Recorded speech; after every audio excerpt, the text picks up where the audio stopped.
राष्ट्रवादी शरदचंद्र पवार पक्षाच्या पदाधिकाऱ्यांना प्रतिबंधात्मक कारवाई म्हणून नोटीस बजावण्यात आली असून त्यांना 15 ते 19 मे या कालावधीत विभागातून बाहेर राहण्याचे आदेश पोलिसांनी दिले आहेत. या नोटीसीनंतर राष्ट्रवादी शरद पवार पक्षाचे नेते जितेंद्र आव्हाड यांनी या नोटीसला विरोध केला आहे. पदाधिकाऱ्यांना आवर्ते घ्यावे, अन्यथा ज्या क्षेत्रामध्ये पदाधिकाऱ्यांना नोटीस बजावल्या जात आहेत ते क्षेत्र बंद करू असा इशारा आव्हाड यांनी दिला आहे. निवडणुकीमध्ये मतदारांवरती प्रभाव पाडला जाऊ शकतो असं सांगत ठाणे पोलिसांनी राष्ट्रवादी शरदचंद्र पवार पक्षाच्या पदाधिकाऱ्यांना प्रतिबंधात्मक कारवाई म्हणून नोटीस बजावली आहे. या मुद्द्यावरून जितेंद्र आव्हाड यांनी सकाळी पत्रकार परिषद घेत पोलिसांवरती आरोप केले. पदाधिकाऱ्यांची गुन्हेगारी पार्श्वभूमी नसतानाही पोलिसांकडून नोटीस पाठवली जात आहे. पोलिसांची वागणूक चुकीची आहे. पोलिसांनी राजकीय गुलाम बनू नये. संविधानाने नागरिकांना कोणत्याही भागात राहण्याचे अधिकार दिले आहेत. पोलिसांनी आवर्त घ्यायला हवं, अन्यथा आम्ही वेगळे पाऊल उचलू. ज्या क्षेत्रामध्ये असे प्रकार घडत आहेत ते क्षेत्र बंद करू असा इशारा आव्हाड यांनी दिला आहे. ठाण्यात मोक्काचे आरोपी पॅरोलवर बाहेर आहेत. हत्येसारखे गंभीर गुन्ह्यातील आरोपी सत्ताधारी पक्षाशी संबंधित असून ते मोकाट फिरत आहेत. त्यांची नावं माझ्याकडे आहेत. ते नागरिकांना दमदाटी करत आहेत, परंतु त्यांच्यावर कारवाई होत नाही. त्यांच्या नावाने नोटीस काढाव्या असं आव्हाड म्हणालेत. ही निवडणूक लोकशाही वाचवण्यासाठी होत आहे, परंतु लोकशाहीची हत्या सुरू आहे. या प्रकाराविषयी निवडणूक आयोगाला तक्रार करण्यात येईल. मतदान प्रचाराच्या दिवसात पदाधिकाऱ्यांना प्रचार करण्यापासून दूर केलं जात आहे. हा अन्याय आम्ही सहन करणार नाही असंही आव्हाड म्हणाले. केला जातोय मतदानापासून किंवा असा अधिकार वापरून मतदान क्षेत्रापासून 5 किलोमीटर विरोधी पक्षाच्या कार्यकर्त्यांना दूर ठेवणं हे लोकशाहीला मंजूर नाहीये. आता तर महत्वाचं कामं सुरू झाली. स्लिप वाटणं सुरू झालं, ते पेपर पॅम्पलेट्स वाटणं सुरू झालं, मतदानांच्या घरी जाऊन त्यांना समजावणं सुरू झालं. हे सगळं शेवटच्या 3-4 दिवसातच होतं. म्हणजे ह्याचा अर्थ लोकशाही मधली ही प्रक्रिया विरोधकांना बाहेर घालून बंद पाडायची. याच्यापेक्षा सामदाम दंडभेद काय होत आणि पुराव्यावर बोलतो. आणि आता आम्ही 15 मिनिटात याची जी अथॉरिटी आहे डिस्ट्रिक्ट मॅजिस्ट्रेट त्याच्याकडे आम्ही अर्ज पण टाकतो. आम्ही इलेक्शन कमिशनला पण कळवतो. आणि असे अन्याय आम्ही सहन करणारी माणसं नाही. आम्ही लोकशाहीला मानणारी माणसं. लोकशाही पद्धतीने उद्या जर आम्ही कुठला बंद बिंदाचा कॉल दिला आणि त्याच्यात जर काही झालं तर त्याची जबाबदारी पोलिसांवर राहील. बिचारा कलेक्टर काय करणार? सगळे हात बांधून ठेवलेत खुर्चीला. ते पेनही वापरू शकत नाहीत. मी काय आदेशही दिले. अख्ख्या प्रशासनाचे हात बांधून ठेवलेले अख्ख्या महाराष्ट्रात. काय करू शकतात? 1991 हा संविधानाचा भाग आहे. तो वाचून दाखवला. मी परत एकदा वाचून दाखवतो. Freedom of to move freely, article 19(1)(d ensures the right to move freely throughout the territory of India. Citizens have the liberty to move within the country, reside in any part of India and settle in any place of their choice. त्यांच्या इच्छेप्रमाणे कुठेही राहू शकतात असं संविधान सांगत असताना तुम्ही सांगता तुम्ही राहायचं नाही. ही पॉलिसी दडपशाही आहे. सर्व नागरिकांना आवाहन करण्यात येत आहे की सध्या डासांमार्फत पसरणाऱ्या डेंग्यू या आजाराचा प्रसार रोखण्यासाठी प्रत्येकाने पुढीलप्रमाणे कार्यवाही करावी. डेंग्यू आजार एडिस इजिप्ती हा डास चावल्याने होतो. या डासांची पैदास साचलेल्या किंवा साचवलेल्या स्वच्छ पाण्यामध्ये होते. 8 दिवसांपेक्षा जास्त दिवस पाणी उघडे व साचून राहिल्यास त्यात डास अंडी घालतात. अंड्यांच्या अळ्या तयार होऊन पुढे डास तयार होतात.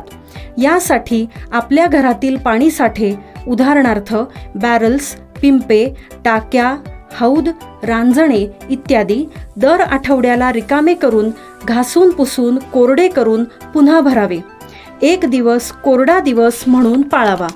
पाणी साठ्यांना घट्ट झाकणे बसवावीत किंवा जुनी साडी, चादर, धोतर यांनी बांधून झाकून ठेवावीत, म्हणजे डास त्यात जाऊन अंडी घालणार नाहीत. घराच्या गच्चीवर, आजूबाजूला, अंगणात कोठेही पाणी साचू देऊ नये.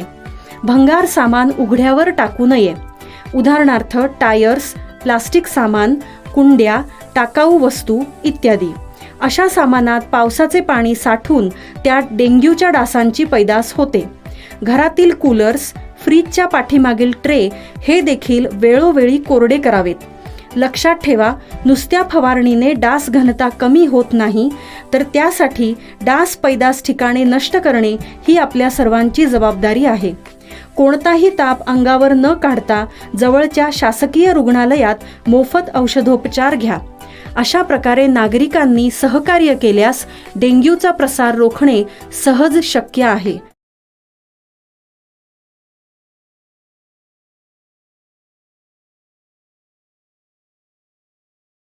जिल्ह्यात गुरुवारी सकाळी तापमानाचा पारा 34°C होता. कडाक्याच्या उन्हामुळे नागरिक हैराण झाले असतानाच सायंकाळी अचानक ठाणे, डोंबिवली, कल्याण, नवी मुंबई तसेच काही ग्रामीण भागात सोसाट्याचा वारा त्यासह आभाळ भरून आले होते. त्यानंतर 5:30 वाजण्याच्या सुमारास पावसाच्या सरी कोसळल्या. उष्णतेमुळे त्रासलेल्या नागरिकांना या वळवीच्या पावसामुळे काहीसा दिलासा मिळाला. ठाणे जिल्ह्यात सोमवारी झालेल्या वादळी वाऱ्यांसह जोरदार पावसानंतर 2 दिवस उष्णतेची लाट पाहायला मिळाली. जिल्ह्यातील तापमानाचा पारा हा वाढला होता, त्यामुळे तापमानात उष्णता जाणवत होती. या उष्णतेमुळे नागरिकांच्या जीवाची काहली झाली होती. ठाणे शहरात 37°C तापमानाची नोंद करण्यात आली आहे. तर सायंकाळी पावसाच्या हलक्या सरी ठाणे शहरामध्ये कोसळण्यास सुरुवात झाली. ठाणे शहरात गुरुवारी 1.2 मिलीमीटर पावसाची नोंद झालेली पाहायला मिळाली. तर महापालिका आपत्ती व्यवस्थापनाकडून तशी माहितीही देण्यात आली. तर कल्याण डोंबिवलीमध्येही सायंकाळी 5 वाजल्यापासून सोसाट्याचा वारा आणि ढगाळ वातावरण झालं होतं. 1 तासानंतर या ठिकाणी पाऊस झाला. त्यानंतर नागरिकांची तारांबळ उडाली. तर बदलापूर, अंबरनाथ तसेच शहापूरमध्येही पाऊस झाला. नवी मुंबईतही पावसाच्या हलक्या सरी कोसळल्या.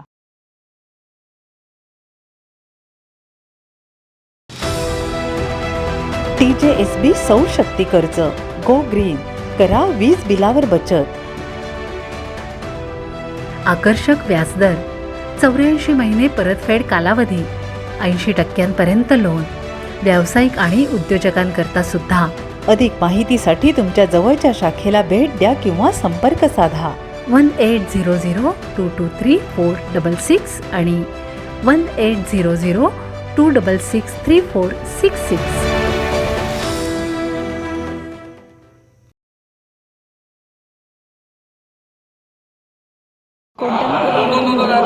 मतदान झाले याचा सखोल अभ्यास केला जाणार असून त्यानंतरच प्रभागातील संबंधित पदाला बंद करायला आगामी निवडणुकीत द्यायची कारवाई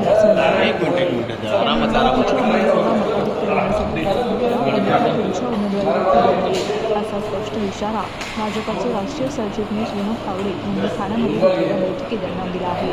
मुख्यमंत्री एकनाथ शिंदे यांच्यासाठी प्रतिष्ठेच्या ठरलेल्या ठाण्यातील जागेवरती भाजपामधील काही नेत्यांसह पदाधिकारी नाराज असल्याची चर्चा आहे. त्याची दखल घेऊन भाजपाच्या वरिष्ठ नेत्यांकडून पदाधिकाऱ्यांची नाराजी दूर करण्यात येत आहे. उपमुख्यमंत्री देवेंद्र फडणवीस, भाजपाचे राष्ट्रीय संघटन मंत्री BL संतोष आणि प्रदेशाध्यक्ष चंद्रशेखर बावनकुळे यांनी पदाधिकाऱ्यांची बैठक घेतली होती. या तिन्ही नेत्यांनी पदाधिकाऱ्यांची समजूत काढत नाराज होऊ नका, पंतप्रधान नरेंद्र मोदी यांच्यासाठी निवडणुकीचं काम करण्याचा सल्ला दिला होता. त्यामुळे त्यांच्या पाठोपाठ भाजपाचे राष्ट्रीय सरचिटणीस विनोद तावडे यांनी गुरुवारी ठाण्यातील भाजप कार्यालयामध्ये पदाधिकाऱ्यांची बैठक घेतली.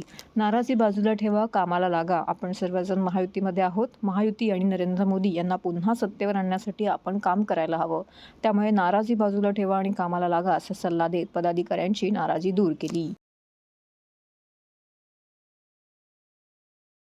4 विषयात 100 पैकी 100 गुण मिळवणाऱ्या ठाण्याच्या नव्या अग्रवालने ICSE बोर्डात घवघवीत यश संपादन केलंय. कबड्डी खेळताना डाव्या हाताचे हाड मोडले असूनही नव्या अग्रवाल हिने ICSE 10व्या वर्गामध्ये 99.40% गुण मिळवले आहेत. डाव्या हातात लोखंडाचा रॉड असूनही त्याने दिवसातून 2 ते 3 तास तिने अभ्यास केला आणि महाराष्ट्रात प्रथम क्रमांक पटकावला. नव्या अग्रवाल ही राष्ट्रीय बास्केटबॉल खेळाडू आहे. तिला भारतासाठी बास्केटबॉल खेळायचं आहे. ठाण्यातील कोलशेड रोडवरील ढोकाई कॅम्पसमध्ये राहणाऱ्या 16 वर्षीय नव्या अग्रवाल हिने ICSE 10वी बोर्डामध्ये 4 विषयामध्ये 100 पैकी 100 गुण मिळवले आहेत. टक्केवारी एकूण 99.40% इतकी आहे. तर नव्या अग्रवालने सांगितलं की ती दिवसातून केवळ 2 ते 3 तास अभ्यास करायची. कबड्डी खेळताना डाव्या हाताचं हाड मोडूनही तिने ICSEच्या 10वीच्या बोर्डामध्ये 99.40% गुण मिळवून खरोखरच एक वेगळा आदर्श निर्माण केला आहे. तो स्टार्ट में तो एकदम फोकस थी कि हाँ मेरे को 99.9 लाना है. तो मेरे के लास्ट स्कूल टॉपर आए थे, स्पीच दिया था, इससे मुझे बहुत इंस्पिरेशन मिला और मतलब ऐसा फोकस बन गया था कि हाँ अभी लाना है. और फिर मेरा स्कूल सेनेट था तो मैंने हेड गर्ल के लिए अप्लाई किया था लेकिन नहीं मिला, तो उसका भी ऐसा मोटिवेशन आया कि प्रूव कर सकते हो कि आपको अभी तो लाना है वैसा। बट साल के बीच में कबड्डी खेलते हुए इंजरी हो गया, मैं गिर गई, हाथ ट्विस्ट हुआ और इसके लिए लेफ्ट हैंड के दोनों बोन ब्रेक हो गए। तो उसके बाद ऐसा थोड़ा सेटबैक आया, मुझे 3 महीने तक हाथ में कास्ट था और मुझे बहुत मेहनत करना पड़ा मतलब वापस उठने के लिए, और उसमें बहुत लोगों का सपोर्ट था। पेरेंट्स का तो मतलब उन्होंने 24/7 में इतना मदद किया।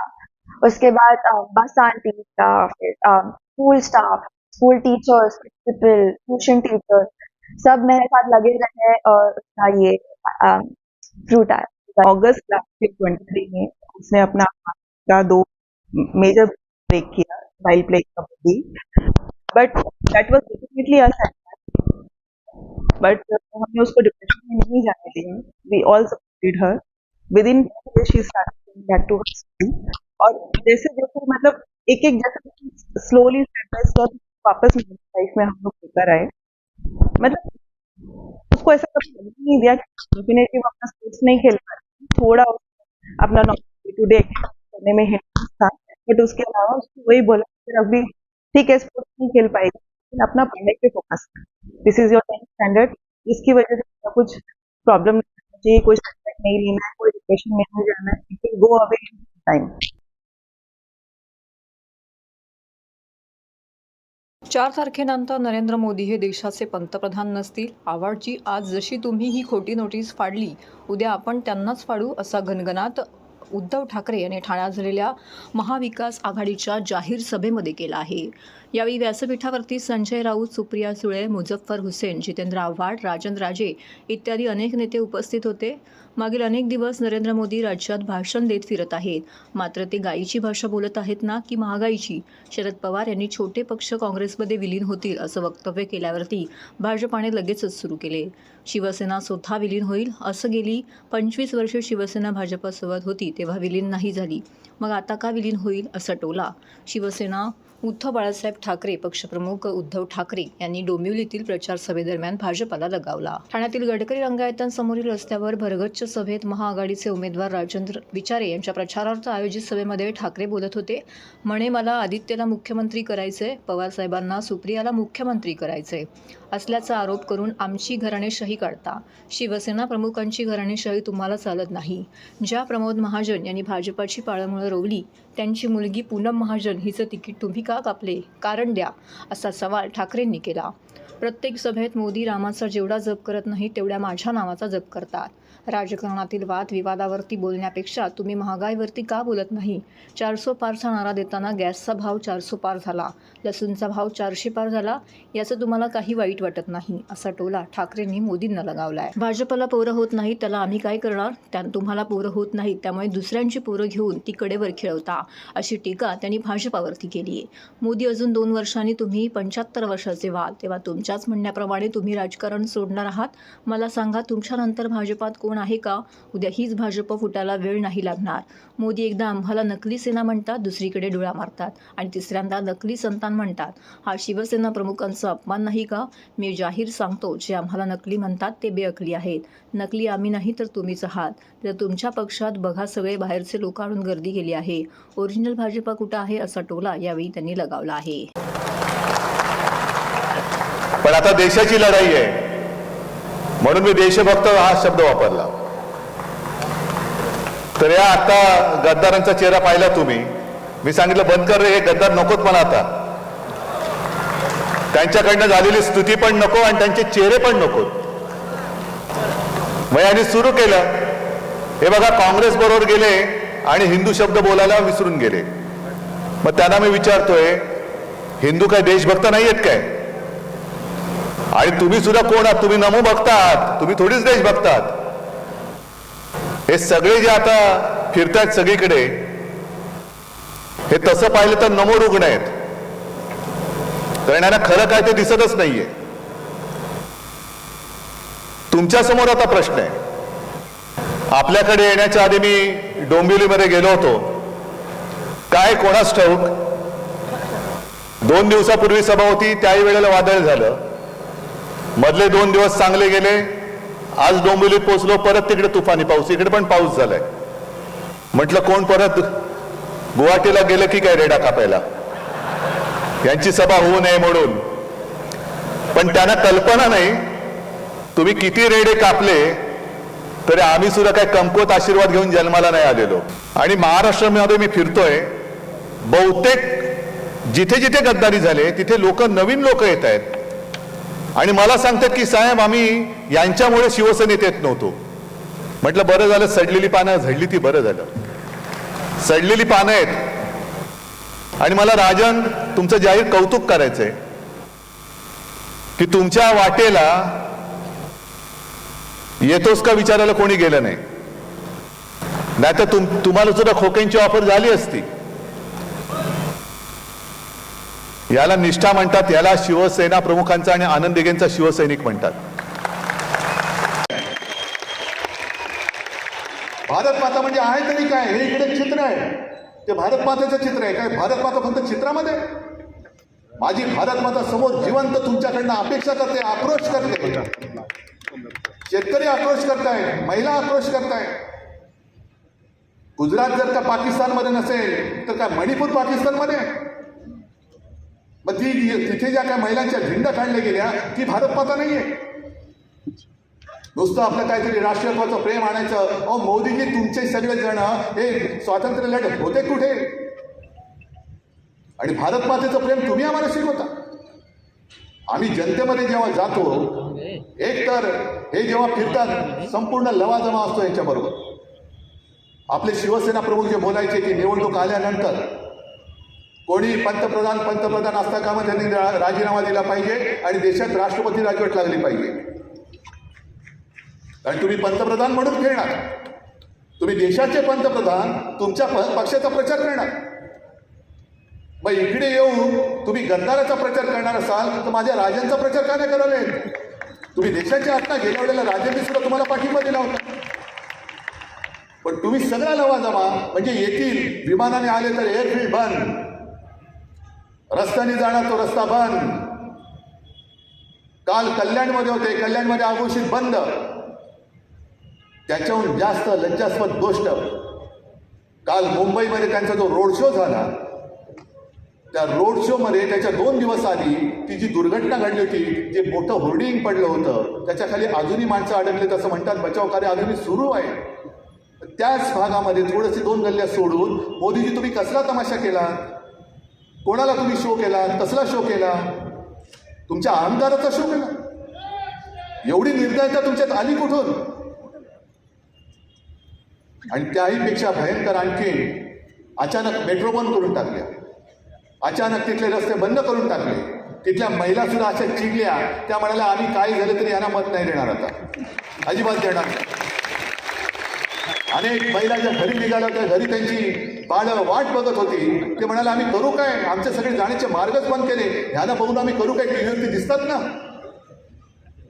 काय फरक काय पडतो? टीव्हीवरती बघितले काय आणि समोर बघितले काय, फरक काय पडतोय?